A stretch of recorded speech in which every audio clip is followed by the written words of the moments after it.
Hey everyone, welcome back in BetSperts Golf here for the 2024 RBC Heritage and Corrales double dip Double dip week. this week.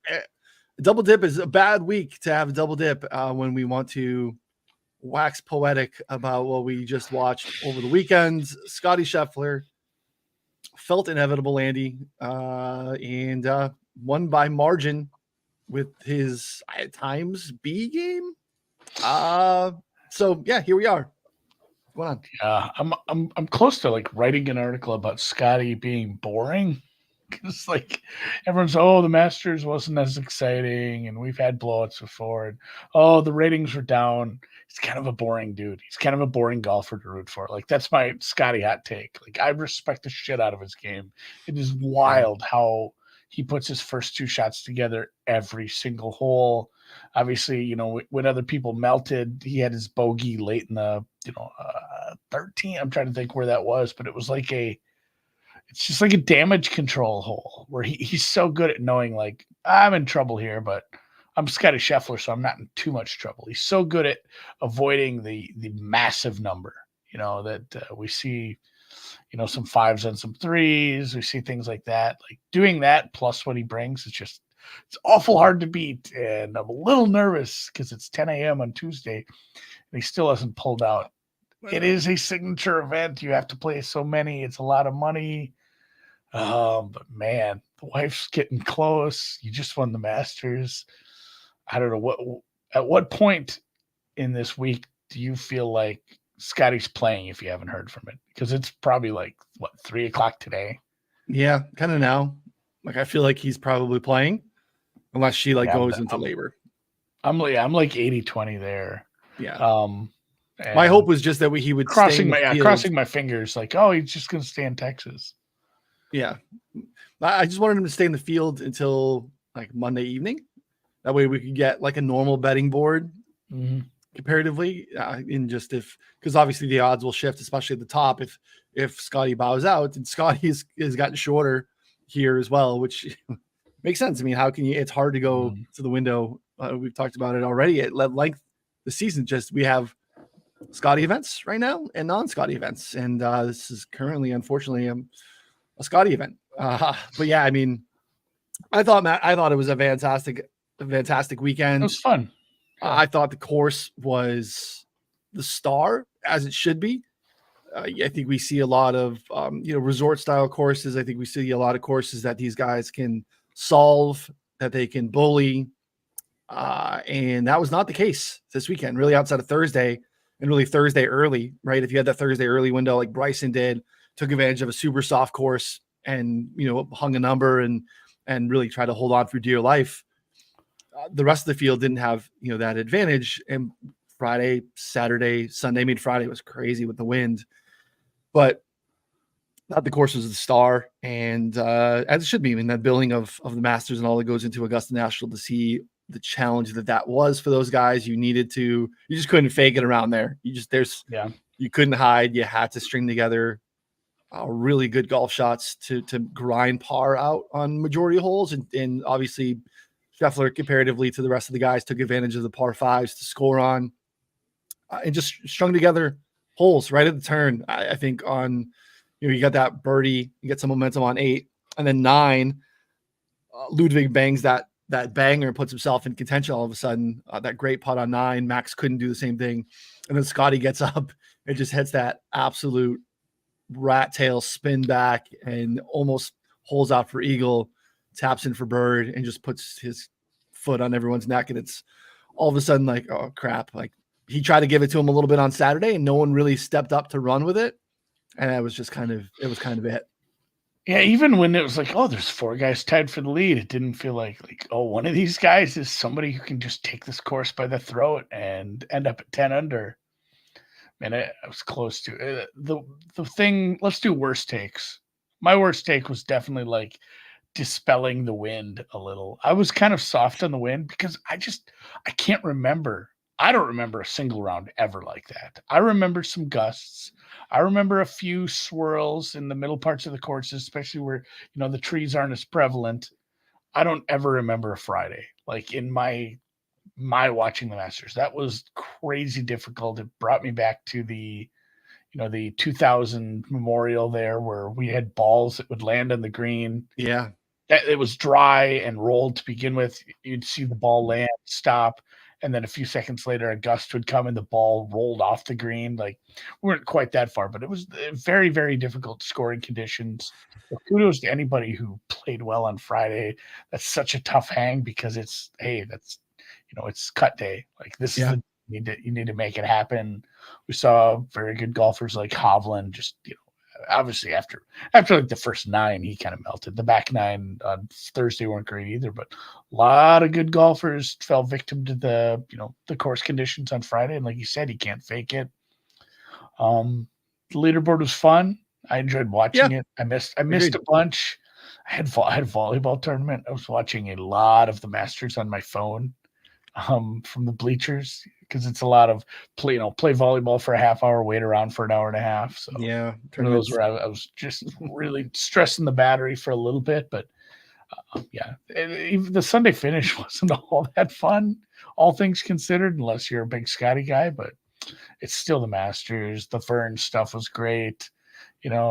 Seeing Tiger actually make it was great. Although I do wonder, and I don't know if his body can do 72 at Augusta anymore. Like, he might just have to call it that. Go play. He also got the bad wave too, right? He had the late Thursday where he had to come back out early Friday and had like just nothing in between his end of round 1 and then start of round 2 was just a brutal, his Friday round was impressive, and then just basically anytime he had anything short around the green, it's just still so impressive. Like, you're still like a top 5 around the green guy.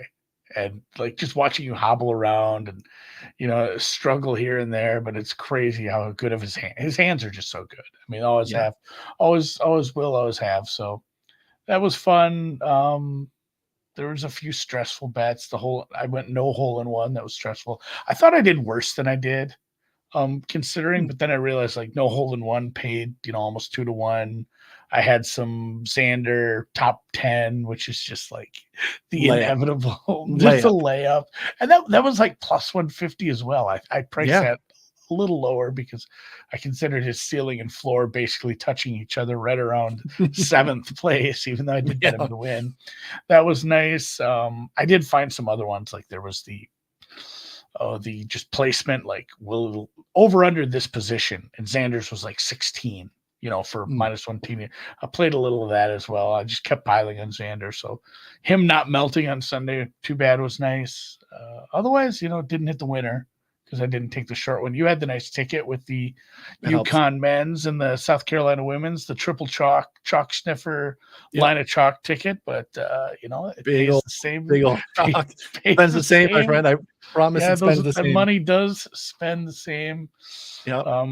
We're about a month out from the next major, PGA. Excited for that one. Valhalla. As much as I love the Masters, I do enjoy the, hey, here's a course we haven't played in 10 years kind of thing. Yeah. Every time we end up at, the PGA, the US Open, even though obviously they recycle courses quite a bit, but it's not like back-to-back sort of thing. So it is a lot of fun. We get to that. A few good events in between here and there. And this one right off the bat, I know. Did you have any other Masters thoughts before we talk about the weirdness of having a signature event? I know. I think that's my lead in, is like, we did this in years past. We've done this where it's like, hey, this is a pretty decent event. This isn't a bad event, right? It's not like they go from, the Masters to Puerto Rico or something, I guess, Punta Cana. But to have a signature event the week after is a choice, I think. I don't love it, but I don't love it either. Before I don't know, just some Masters thoughts. I mean, look, we've been, what are you going to say? Like, we're early on, like, the number 1 ranked amateur being really good. Like, we've been betting Ludwig pretty consistently since we had the opportunity to, even in like Canada, his first PGA events, thinking this kid is in the mix. What an impressive showing for him to, I think, charm the pants off of everyone too, because if you watched a lot of golf, I mean, he just is charismatic and has the whole game. And we've always joked, hey, long and straight plays well anywhere. Certainly plays well at Augusta National. I did not expect him to actually contend. You can make the case that he didn't, but he was the only guy within 4 strokes. Scotty like beat Ludwig by 4, beat everyone else by 7, which is kind of wild when you think of how close things were for a little bit. That's more of a Scotty take, but I mean, Ludwig is the real deal, and for him to kind of show up like he did, I thought that was really impressive. I love, I'm a Homa guy. Had backed Homa for many of the wins over the last handful of years. So sick and tired of the Homa can't contend in majors garbage when you win at the courses that he's won at. And Riv, I was going to say Riv being one Riv, Torrey, Quail I know, Hollow. but we did talk about that with the debutantes. There's something different, and it does affect people because I don't know if anyone listens to any Andy Lack's content. He spoke about how Rory looked, like one of the best golfers on the field in his practice rounds, and then Rory gets out there, and the pressure of 10 years of asking, when will you complete this? When are you going to finish this project, Mr. McIlroy? It does start to weigh on you a little. Like, I wonder if, and that's something for Max that, Max is on the other side of that hill. Like for Rory, it's getting worse every year. It's going to continue to weigh on him. Whereas Max, he's kind of building up towards, I'm getting more and more comfortable on these courses. I'm not expected to win the major. I'm not the favorite. I'm not one of the top 3 guys. I don't have 5 of these. People aren't asking those questions. I'm starting to get more comfortable. So I loved seeing him play well. That was, I think, my biggest takeaways, like you said, were just Aubert is going to win tournaments this year. Yep. He's probably going to win a major within the next 2 years because there's going to be 1 or 2 courses that fit his game every year, and one of them's constantly in rotation here.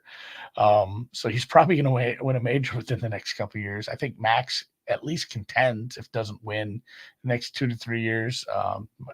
Maybe my 5 biggest takeaways are those 2. Rahm wasn't right. I think there was a bunch of just negative juju around him. The first time, kind of stunning. Yeah, to be honest. he was. I don't think he was in the right headspace, and honestly, I think he wins the PGA. Okay, I think he just he's a fiery enough competitor that he knows, like, I didn't prep right, my mind was not right, I didn't play well, I should have beaten 80 some of these golfers. And or maybe he even maybe Jose Maria Olazabal you should have beaten. Yeah, any of them. Yeah, no, like I feel like he just kind of mailed it in at a certain point. So I do think you see it's going to be one of my hot takes for PGA. I think you see a much better Rahm now that he realizes, like, oh, I fucked up everything about the preparation. Take 4, Rory will never win a jacket. That kind of goes with take 3. I just think it's in his head, and people. I think Rory was negatively affected. I think a lot of times guys want to play with Scotty at this point, like so you can pace him. I think that was bad for Rory this week to have to go out Thursday, Friday with him and see what he saw. It's like anything, just like, oh, this is frustrating how easy this is for you. Like, it has to be just so frustrating. Plus the pressure, the I think it's in his own head because you look how upset he gets when he hits one bad shot. So I'm kind of there, and Rick had a chart, and I didn't have the time to go back and look through the data, but it was basically like a strokes gained through all majors or through the Masters over X amount of times. I think it was since Rory won his last. And Rory was like second on that chart. And Rick says, I think Rory will win a couple more. It's like, it's like using NFL EPA data, but using a bunch of garbage time. I do want to kind of break that down. I wish we had better stats for like live betting odds, because I wonder what Rory's SG total is when he's, early in the week, where he's like, projected every year to be like 10% winner. If a guy's like 10-1, roughly 9% to 9% to win the tournament. Whereas how much of that SG is he gaining when his win probability is well below 0.5%, when he's 10 shots back, when he has these nice Sundays and doesn't compete, the garbage time Rory, where he's picking the Xander up a lot special. of this. Yeah, Xander Fleetwood special. Like, I wonder how much of that SG he picks up in, golf. We need to start doing this. Golf has garbage time. I think it's maybe the next big leap in SG stats is looking at, some of these guys who are you putting up good stats during a tournament every week when you're not, you're making the cut by one and having a nice Saturday and Sunday with the pressure off? Like, because there are guys like that. And I think that's going to be used. Well, I don't remember what my fifth take was. Strokes gained, stolen valor is what that's. Strokes gained, stolen. So what was it? Rahm, Rory, Ober, Max, and Scotty wins what, 3 more if he doesn't get some sort of major injury. He just matches up so well with this course. I don't see things happen. I mean, Ricky was on top of the world. Jason Day was on top of the world. Sure. Davis Duval. I mean, you go back to all these guys that were just on top of the world for periods of time. We haven't gotten a big enough sample, I think, to say Scotty just comes back here and wins this 1 out of every 3 years for the next 15 years. But I mean, if he doesn't get injured and we don't get the yips, over under on more jackets is probably set at 2 flat. Yeah, injuries. Injuries suck, but I mean, like you said, his game is just so well suited, and he's not that old. 27, though, he looks like he's a solid 36. But yeah, it's this is kind of how we've been since Arnold Palmer, right? It's just been like, wow, that felt different with the mallet change, and don't want to be caught up in prisoner of the moment. But you're right. I mean, data golf does something around the duration of peak and how long it is and how good someone's peak is in the strokes gained era. I think this Scotty peak currently they have is the 3rd best streak of all time. We're still in it though, which is interesting. There was a VJ streak in 04, and then obviously Tiger 06, 07 range or so. So yeah, I mean, it's definitely 96 Layman. We don't have strokes gained data. Who am I thinking? Was it Davis Duval? Who was the guy? David Duval. David Duval had a hot run. I always say Davis Duval because I'm an idiot. Yeah. Who was the guy that was? It was like him and Tiger for a little bit at the end of the 90s, and it was supposed to be this rivalry that never was. It Duval? It was Duval. Duval was right around there, 98, 99. And then it just never happened. Materialized. Yeah, I mean, Tiger had bigger. Yeah, I feel bad comparing Duval to Leaf. It's not tough. David Duval was a good golfer. He did win a major at least. Ryan Leaf, no majors. Ryan Leaf did not win an AFC title game. Yeah, that's the thing. That's kind of the interesting thing with the Tiger conversations is that at this point, I feel like comparatively, it's harder to separate from the top tier versus what Tiger had. Tiger had spots of Ernie. He had spots of VJ. He had spots of David Duval. But he didn't really have, and then obviously Phil, but there wasn't a cluster like this is now where there's more guys that are in that top tier more consistently. Just the floor of the average golfer is higher. Yeah. The fact that he's separating from this, I think, is super duper impressive. And again, we're still kind of early in it, even though it happened a little bit. That's interesting too, looking at the guys who were also playing at the top of their game around that, especially the basically 2000 to 2009, that range, looking at that range who was top, because, you can say what you want about how often they win, but Xander, Cantlay, Rory, I mean, Rahm less now, and obviously Brooks and Bryson less because of the live, but I mean, those, and then add in all the young guys, Hovland, Max, Colin has 2 wins. I mean, Fitzpatrick has a win, some very big, and then obviously the young guys like Ober and people that are coming, Højgaard, some of these Europeans that are coming over as well. So that does make it more impressive. I still think he's boring. Garbage time SG would be great for live finishing position bets. I almost thought about adding more Xander top 10 live, but I'm like, I already added another stupid bet just because I was rummaging through props and found it. So I was trying to find different ways to obviously have Scotty, winning, and I had a Scotty Xander 1-2 exacta, but all of a sudden on Saturday night I was like, this is live. Because he's just in the mix, and we know Xander off the, where he's not going to get a lot of TV time on Sunday. Like, that's the Xander you want it back. He was 3-4 groups behind the final group. So, yeah, I mean, I thought it was a great event. The JT exit and full ejection was painful. I've listened to a couple Masters recaps.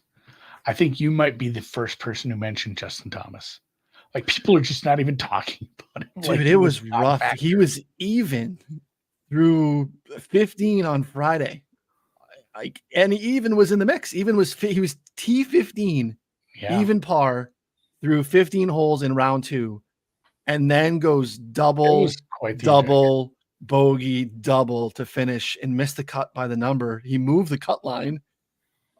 It was a absolute disaster dumpster. I can't imagine where he's been mentally over the last couple of days, because that's I mean, he had time to kind of hang out with with Jordan, and they could talk about it, because Jordan put a 9 on the board on Friday as well, and missed the cut too. But man, the JT I love it when cut Jordan does that, and we're all just like, yeah, that'll happen. Yeah.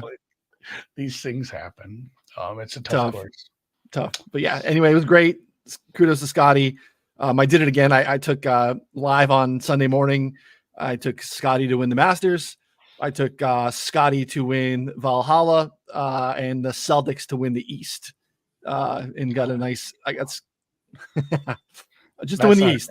Because they're like minus 200, and the Knicks aren't actually good. No, and the Celtics own the Sixers, so they just can't play the. Well, I don't know. The Sixers, they do. The Celtics own the Sixers, man. I know, but like a run. Sixers are playing better ball than a lot of teams right now. Sure, they were last year too. That, or like getting past the mental block of the Heat, if that happens. Yeah, hopefully we don't get the Heat. All right, let's turn our focus towards Hilton Head Island. Before we do, please give us a thumbs up if you're watching this on YouTube. Also hit the subscribe button, trying to drive up that subscriber number as we grow this new channel. Helps a lot. Appreciate you. Another thing that helps is leave a comment. It can be something as simple as who you think wins the tournament or your favorite bet. So if you want to leave a comment, I would much appreciate it. I'll even go and give it a thumbs up from our account. You can get the warm, fuzzy feeling of a thumbs up. But yes, we are heading to the RBC Heritage Inn. I mean, it's just like I call it Harbour Town, but it's actually like, it's Hilton Head. It's a resort that has multiple tracks, but Harbour Town is the Harbour Town's the big one. It's the famous one. It's got the lighthouse. People know the lighthouse. Fun course because it is partially inland, sort of, but then you do have the holes on the water on Calabogie Sound, kind of on the coast. It's tough. It's a par 71, 7,200 yards, and it is a complete flip from like what we saw last week. As far as what you valued it for a course, Augusta's long and straightish is really going to play. Here it's extreme accuracy. It's a Pete Dye course. You're going to need to play position to position, beat to beat, making it to the right spot with these dog legs, making it to the right part of the fairway, being accurate, playing really good around the green. So it's a big kind of contrast from what we saw last week, which is fun. There is some water. Obviously, you mentioned it's on the Sound. You're going to have some water danger, especially 17, 18. It comes into play a little. If you put it in the water on 18, you've actually really, really screwed up. But like that par 3, I can see some people doing that. And I'm pretty sure it's still too early in the year. We're still doing the Rye Overseed, correct? Correct. So it's going to be similar to some of the other tournaments we saw before we headed to Texas, similar to like the Florida Swing. Yeah. Only 3 par 5s. So that's why we're at 71. It is only 3 par 5s. Slower greens, but tiny, tough to hold anyway, tough to find. And yeah, it is going to be a little more, there's guys that are still going to whack it if they have the accuracy to do, but there's going to be a lot of clubbing down. There's going to be a lot of lesson driver. And like the phrase I was looking for before was positional golf. A lot of positional golf here. Yeah. Yeah. It is to your point at the top, like it's a course that deserves signature designated status. I don't know where they would put it in the schedule otherwise, because obviously just being this close to Augusta is convenient, obviously, for the players. Not that it's, they have PGAs. It's not super hard for not all of them, obviously. It's not super hard for the guys that are making the trek to get there, but it is tough. And we did it last year. We're doing it later in the year too, where guys are playing right now. So let's just keep them together and have another great event. It's like, I want to breathe a little bit. Can we stick the Zurich? Like, can we just go a little bit west and maybe go to, to Louisiana, do Zurich first, and then come back and do, and then come back to the Heritage. I think a lot of top players like the team play too. They wouldn't want to miss that. Like Scotty seems to like to play that all the time. Yeah. Let's talk about the signature aspect of it. Like we've mentioned a couple times, but there's two varieties of signature events this year. How we've done it, and this is one of the no cuts. So this is a very limited field, no cut. So you're going to 68 guys, 68 guys with Burnsy and Scotty on baby watch. Burns probably first, based off of his wife. They had multiple.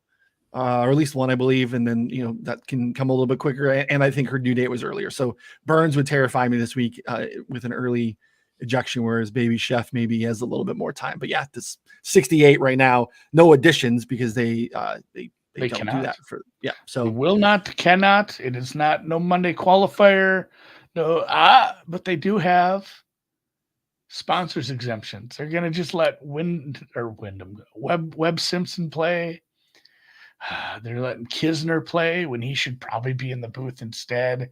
And guys like Kuchar, and I'm not saying like Matt Kuchar is a good golfer, but he's a former champ. He's just not in the field. They're not going to. There's a bunch. Like Furyk is one here. He's not in the field because he's not good enough. Like he's not no disrespect to Jim Furyk, but right now he's not good enough to make a signature field. So Stu Cink won 3 years ago here. CT Pan, Kadira, Wesley Bryant, like these are the defending champs here. Because that's actually kind of this type of field that we would get. We would get that field. Now it's like, and just being a former champ, usually it's just you are invited back. But I mean, even guys like Golf Twitter was a Twitter with Victor Perez not being in. He got bumped down to Corrales because of the sponsors exemptions for Kisner's like what's a Kisner Kuchar head to head. I mean, that's -110 either way.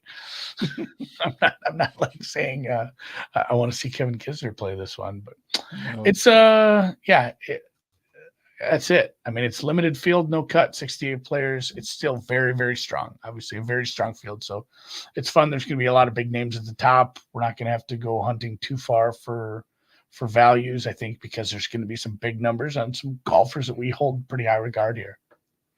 Yeah, you mentioned too, like it's claustrophobic. It is very, very different. Where the fairways at Augusta National, they can really make the course very difficult because of all the undulation, both on the fairway and on the green. They want to invite you to put yourself in the right spot still, because you can be in the wrong spot in the fairway there. You could definitely be in the wrong spot in the fairway here, where you can all of a sudden have trees hanging over. And all of a sudden you're kind of dead, even though you found the fairway. So it is definitely a spot where, being accurate, positional, ball control, those types of things are, it's not a place that you can overpower. You got to take advantage and score, but the scoring is a little bit harder here as well, especially the wind can kick up.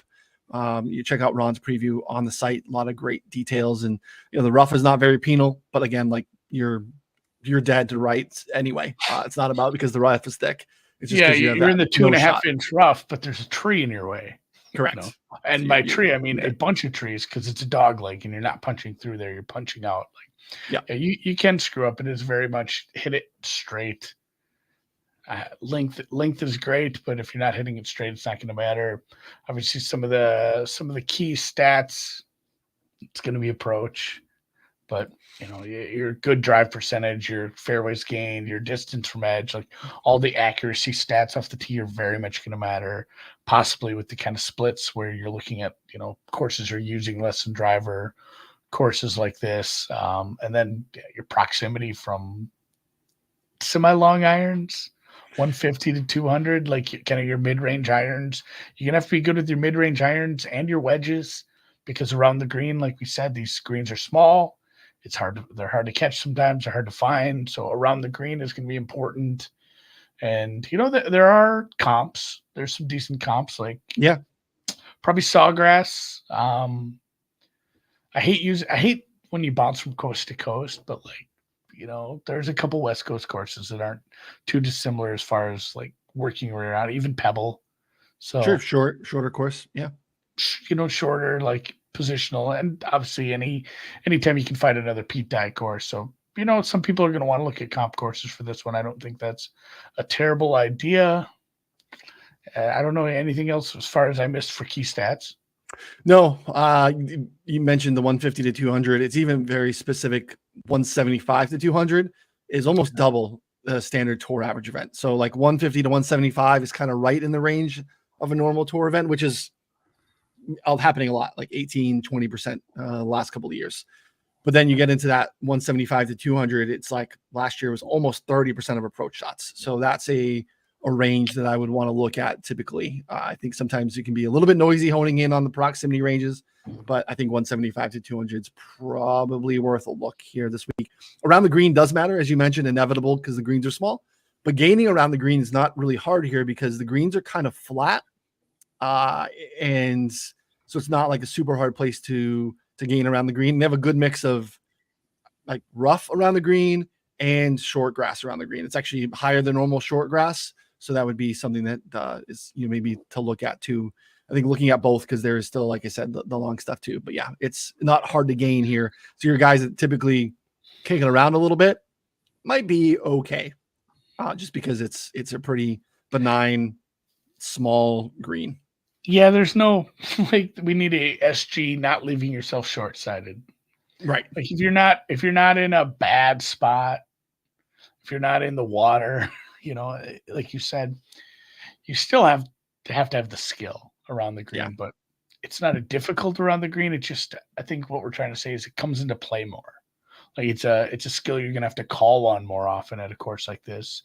So the guys who are really good around the green, maybe it's not something that sets them apart from other golfers on a normal week. Whereas this week we're going to use a little more. Yep. So let's build a model. Let's take a look at some stuff. 2 events this week. We could touch on Corrales at the end if you have any thoughts there.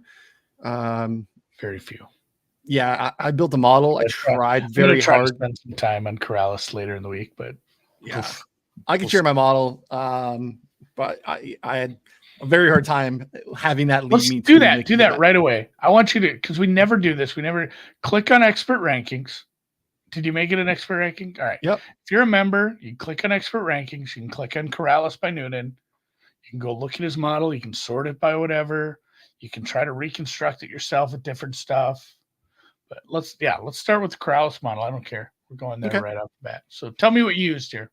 I've got strokes gained total here. We're looking at just 2024. Who's playing well right now in this field? Then we are looking at approach just short term. Last 16 who's playing well right now with approach. Last couple times out. Ball striking, but I think I might have done something different. Same thing. Ball striking, real short term. Again, double counting, but again, approach, I want to double count. Good drives. Looking at some stuff from Ron, good drive gains had mattered a little bit here because fairways can be a little bit harder to hit, but like not super penal. You're still going to be able to put yourself in position. So even if you're missing, because you need to bomb it away here. So are you still being able to get yourself in position on approach, even if you miss the green? Distance is massively important here. So looking at driving distance the last 6 months. This is a resort course. Yes. And if there is no wind, it is just sad. Scoring is massive. Yeah. Birdie or better. I think with the last 50 rounds here, just can you score?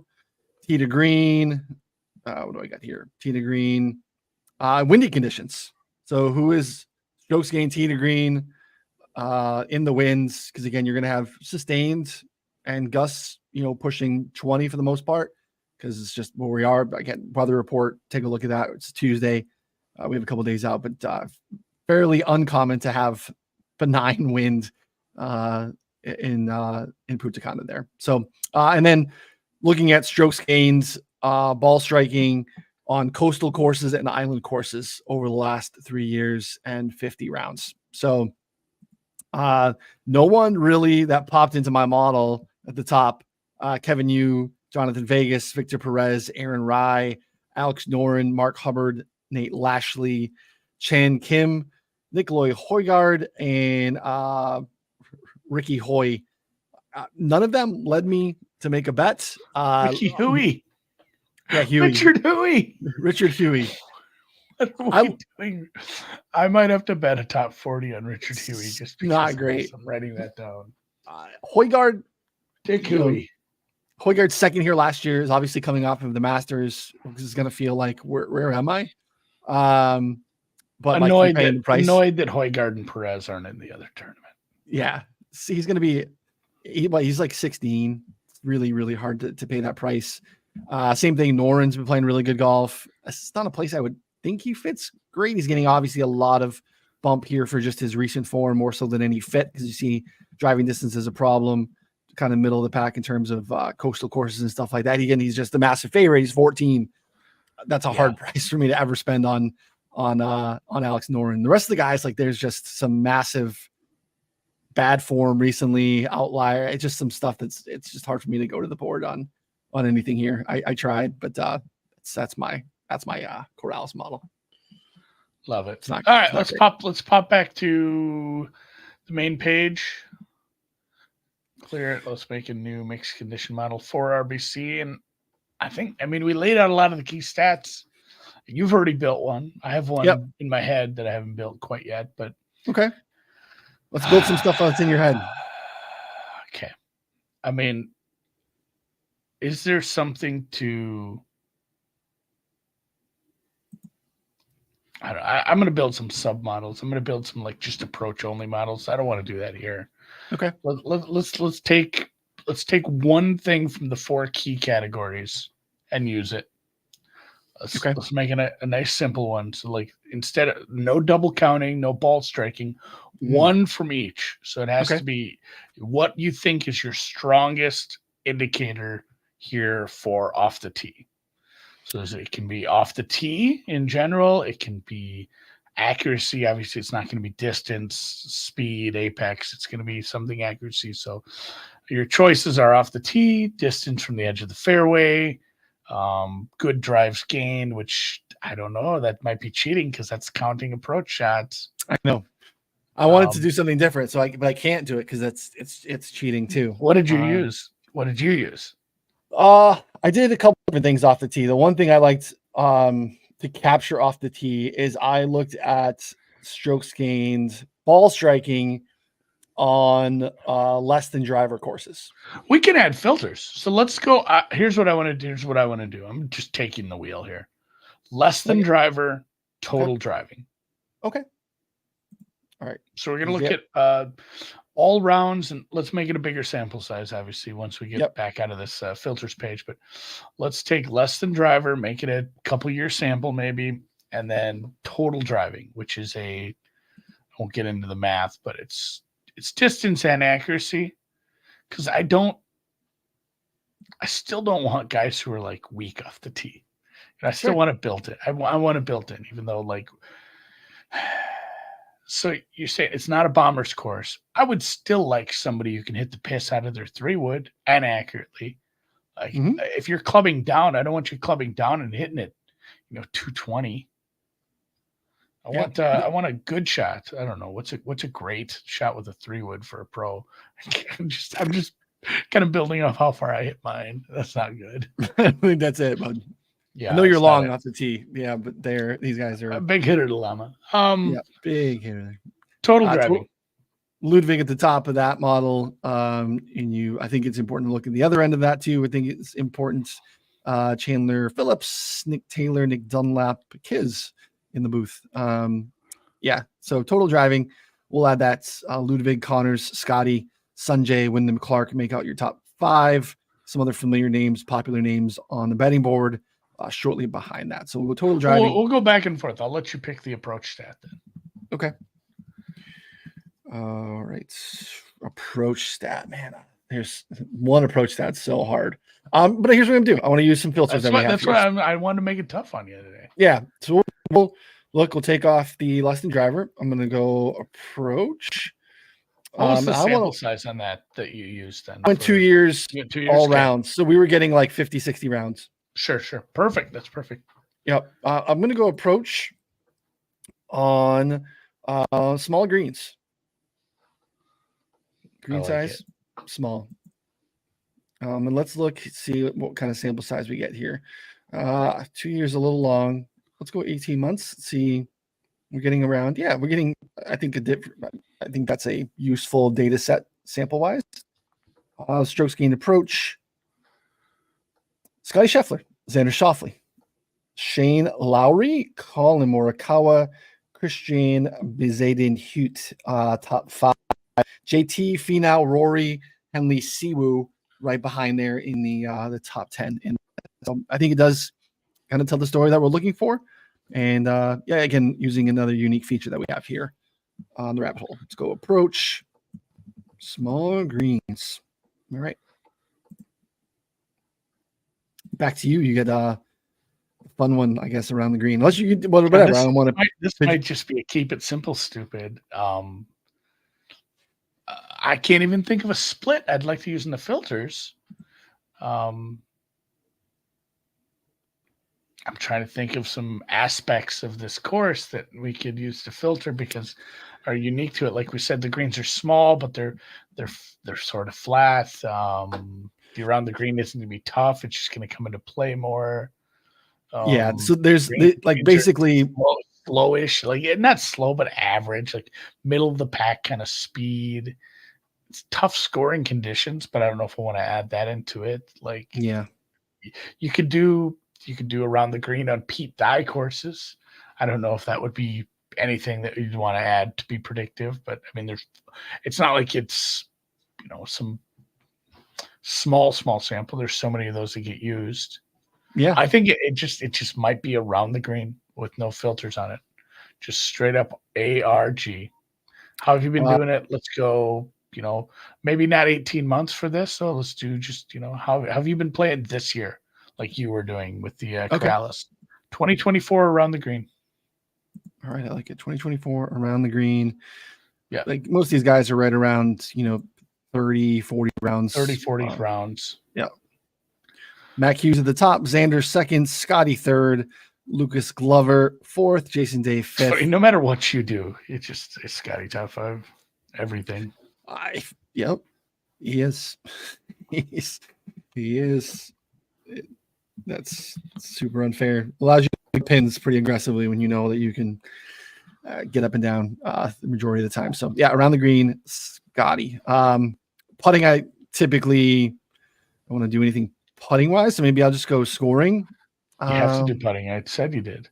Okay. You have to. Putting. We can weigh it 5%, but you have to pick a putting. We're picking one from the big 4. Putting on we are Poet Trip. Okay. I don't think I really wouldn't want to do slow or anything like that. It's Poet Trip is probably the better. I don't think it is slow either. I think it's probably middle-ish if you looked. Yeah. So we'll take off 11 and a half. We'll take off all seasons. Let's see. Poet Trip last 18 months. Yeah, most guys are right in that range. Well, small, but like Toasty's just new on tour. Zal's been, MIA for 9 months. So swinging Sammy Burns, Nick Taylor, Matthew Fitzpatrick. There is strong here.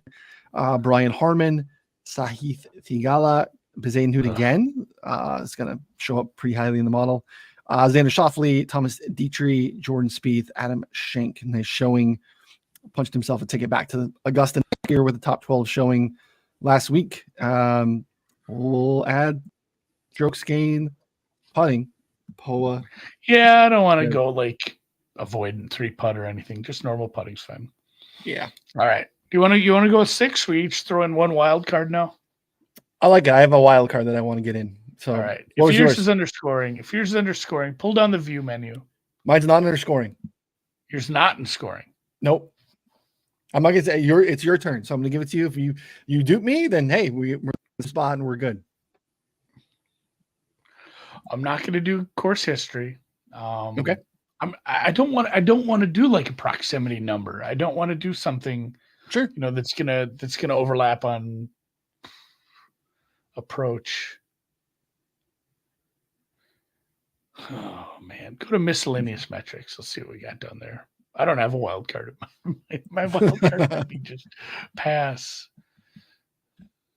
See, a lot of these are like ball speed and things of that ilk. Yeah, not super relevant for here. Great stats though. Putting ranges. I'm not sure I want to do putting. Add more. I can. I don't want to add more putting. Under scoring, it's just we're going to see some low scores if the winds are reasonable.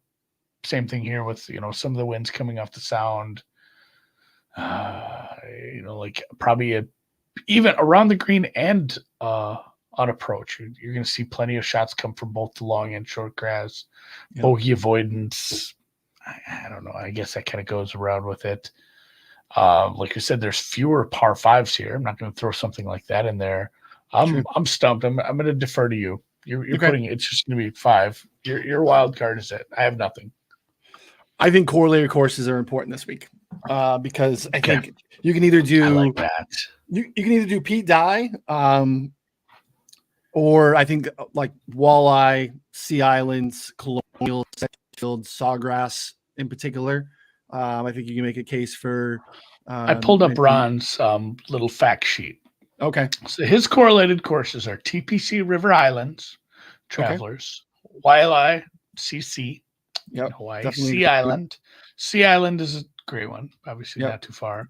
TPC Sawgrass we mentioned. Innisbrook, Copperhead, Sedgefield, Pebble, which I mentioned earlier, and Colonial. Yep. Those are his correlated courses. We don't have to use all of them. Whatever ones you think are. Whatever. If you disagree with one of those, it's fine. I mean, I can see all of them. Yeah. I don't love Sedgefield. I don't know. Sedgefield definitely for me, I would think is positional, less than driver. I just don't love it as a course. Yeah. Innisbrook, my mind doesn't go there. I think that's interesting though. I would want to think about that a little bit more. In Pebble, Pebble's just not. It's just not like claustrophobic enough, right? It's smaller. Winds can be an issue, but in terms of, you really got to be in the right spot off the tee. I think that's less the case there than some of these other ones. So I'm going to go with these. I'm going to apply these. We'll look at strokes gains total last 18 months. Let's go 2 years. Sample that way you catch, for the most part, all the tracks for these guys. We're getting there. Who add medalist? Medalist. Strokes gain medalist. It's been a while. It's been a little while, but Sawgrass and River Highlands, those are just Pete courses. Yeah, signature events. So these guys are all going to those courses at least for sure. Hey, Scotty Scheffler is tops in the it's a course Pete Dye designed that we shouldn't use. It's, TPC Louisiana. Those stats are fucked. Yes, a little noisy. A little noisy with the team play. So, Scotty, Xander, Henley, Ludwig, Harmon are your top 5. Windy C, Sunjay, Sam Burns, Tom Kim, Eric Cole round out the top 10. Who is not playing well in the correlated courses? EVR, Grayson Murray, small sample. Kiz again. Matthew Pavon.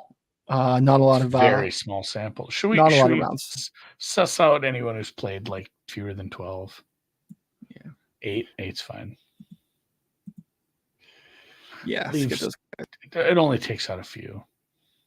It's not like Grayson Murray. Grayson Murray deserves to be higher, and he just had bad rounds. Like Grayson Murray, he wanted Walleye. This son of a bitch stole my key and win. I imagine it's probably pretty poor without that. So this is including his win at Walleye. So, So all right, that's the. I'm guessing it's two other courses where he played 2 rounds each.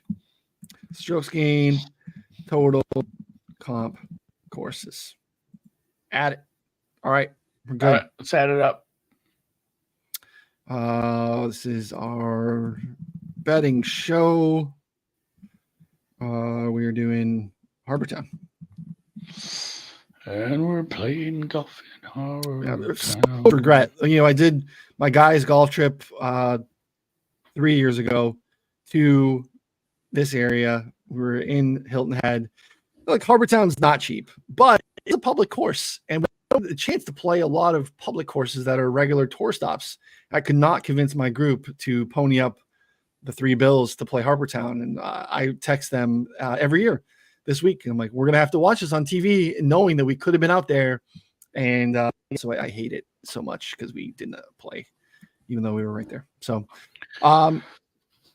start with putting. Put it at 10 or less. Thank you. What's your most important? Here, this. I mean, driving. 15 at tops. Yeah.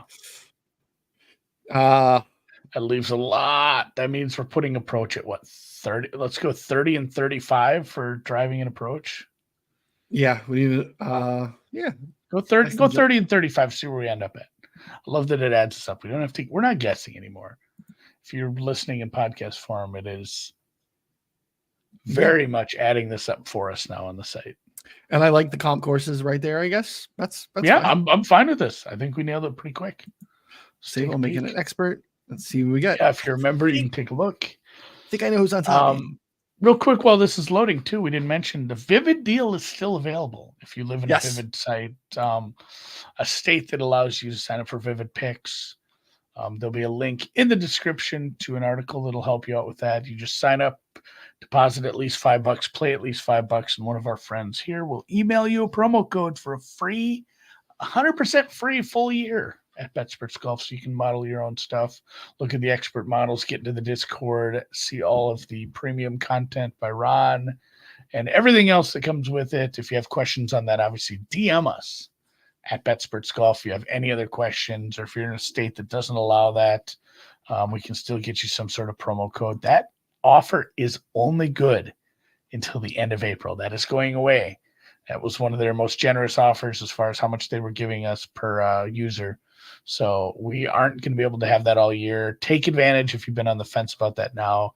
Again, DM us with questions. And if you're listening and you can't see the screen, guess who's number one? Scotty 1, Xander 2. They're good at golf, Andy. Yeah. Brian Harmon, number 3. Little Brian Harmon. I mean, I can see it with the comp course stuff. Yep. I can definitely see it with, just his ball striking. Didn't see it last week, but that's just a couple rounds in the grand scheme of things. So Brian Harmon is third in our model. Tony Finau is fourth. That's fine too. We only gave putting 5%. So yeah, we gave it to. That's what brought Harmon up. Russell Henley's fifth. Colin Morikawa, guy I bet on this week. Obviously, a big red square for his putting, but great everywhere else. Elite ball striker. Rory, 7th. He can win here. It's an if course. Exclamation point, equal sign, Augusta. Rory can win. Ludwig, 8th. Small samples all around, but I think the eye test is fine. He's good. Siwoo, somebody I know you bet on. Wyndham Clark is 10th. Cantlay, 11th. Ejecto Seat JT, 12th. Sugar Shane Lowry, 13th. Tom Kim, very popular one. I got a terrible number on him, and I don't care. It still moved further. I bet like 50. People got 110 to 1 on him. There were some ridiculous numbers. I still really need the legal books to end up in Minnesota. That would help me out a little for some of those. Coming though, right? You guys are coming. It's your soon. But I mean, the last bill was pretty ugly. Tom Kim, 14th. Homa, Keegan Bradley, pride of Vermont. Corey Connors, not used to him being this low for us, but such is life. Danny McCarthy, your almost winner a couple weeks ago. Adam Schenk didn't have a bad weekend at Augusta. He's actually playing really well. And Chris Kirk, another one who looked a little lost to start and picked it up at times, rounds out your top 20. Bezuidenhout got drugged down pretty hard by total driving. You can see, we had him 5th in approach and 6th in putting, but putting was used so lightly in the model that total driving number really did drag him down to 23rd. So like I mentioned, I had bet Ludwig just because I stunned that he didn't win, actually. Scotty was great, but I felt like he had a couple more scoring chances in him. I bet Colin at 25. So Ludwig was 12, Colin 25, Tom Kim 50. That's my whole card so far. I don't think I can go back to the well on Xander. The Scotty number, if he gets me, he gets me. He's going to win 1 out of 3 tournaments, such as life. Finau, I'm not feeling right now. I'll have to investigate that a little and run my own models. But Finau, Rory, and a couple like Cantlay, I'm not so sure about them here at this course as far as where I've looked. I don't know. Who do you got so far? Yeah, Cantlay seems to love this course. He almost made the playoff last year with Spieth and Fitz. Made the playoff and the year before against Spieth. I'm never gonna bet Patrick Cantlay at sub 20 when he's like the chalk pick too. I'm almost never gonna bet Patrick Cantlay anyway. There aren't a lot of scenarios where that's the guy I'm going to the well for, but I've done it. I get some pretty good. You just don't like him. That's part of it too. Like at the end of the day, like I kind of want to. I'm gonna have to root for you on Sunday afternoon if things go very well, and I just don't want to do that. I don't have to do it. So it's just ruin their Sunday like that. It's fine. It's fine. It's okay if I lose. And he's a great golfer. He's top 10 golfer in the world. It just doesn't find his way on my card very often. Yeah, Scotty. Look, if he tees it up and beats us, seems very probable almost. But whatever. Went at the board a little bit more aggressively. This is a guy that I wouldn't think necessarily profiles super well here, but has actually played some really good golf on less than driver courses and profiles pretty nicely here. I got a 35 on Cam Young. Look, people are betting like Fleetwood at like 18. And I'm going to take my guy that doesn't win golf tournaments at twice the price. So Cam Young doesn't win. Fleetwood doesn't win either. Give me the guy who's 35 instead of the guy who's 18. And Cam Young's got a T3 here a couple years ago, was in the mix. Really, really good in 175 to 200, which I like. So yeah, he's just playing really good golf. Around the green's not great, but like I said, the fact that it's a little bit easier here probably helps him. So I thought that was a good number, and market kind of agrees. Those are gone. 4 guys. That was the first one. I instantly did my research for the Masters, and I was like, I'm betting Siwoo at Harbour Town for sure. And I'm thinking I'm going to get like a 70, 75. And he opened it at 50. And I was like, damn, it's like 50, 40s in some spots. I'm like, I don't want to pay that. But like I got the 50 and now he's like 30 everywhere. So I was not alone in my Siwoo love. It's just been strangely consistent, which is not Siwoo's MO, but like the 50 and those are gone. Obviously some nice Pete Dye history there as well. Shane Lowry was 4th in my model. And when Shane got added to the field as a sponsor exemption, there were 60s out there. Those are also all gone. So I got a 60 on Shane, who's been playing really good golf. Just, again, feels like he's dialed back distance even more in the sake of like accuracy and positional stuff. So my profile as well. Another guy that has a top 3 finish here. And my long shot was Cam Davis, who was in the mix at Augusta for a bit there. Kind of didn't do great on Sunday, but the guys played really well at less than driver courses here in particular. Has also played well at Sawgrass in the past, Pete Dye tracks. So 80 on Cam Davis. I think there are 66s still on the market. So those are my 4 guys, non-Scotty tickets this week for Harbour Town.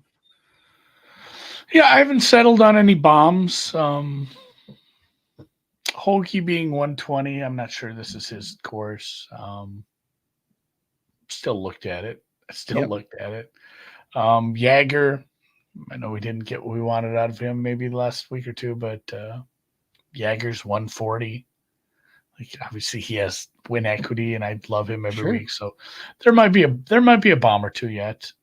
Those are some awful big numbers, and some guys I like. Eckroat's 125. Love Eckroat. Kitayama 120 or 110. Excuse me. Yeah. Lee Hodges 140. It's a very top heavy field. Like those would be some pretty small bets. So if I do play some bombs, I'll let you know. But I think it's just the 3.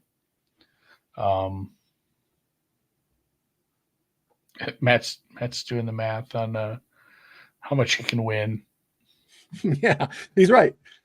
That's like I said, Cam Young is It's a tie. Thank you for that. I didn't get it right away, and obviously he gets it now. Yeah. So, no, it's all right. true. Well, that'll do it for us. Again, really would appreciate it if you subscribed. If you watch us on YouTube, help us grow the channel. Leave a comment on who you think will win. If you listen in podcast form, a review goes a long way. Just 5 stars and say, hey, I like golf. I don't care what you write. That's enough. So enjoy it. Thanks for joining us. Those who joined us in the chat live. Thanks for anyone who watched, listened, and obviously hit us up on Twitter. If you have any questions or anything, we'll see you guys.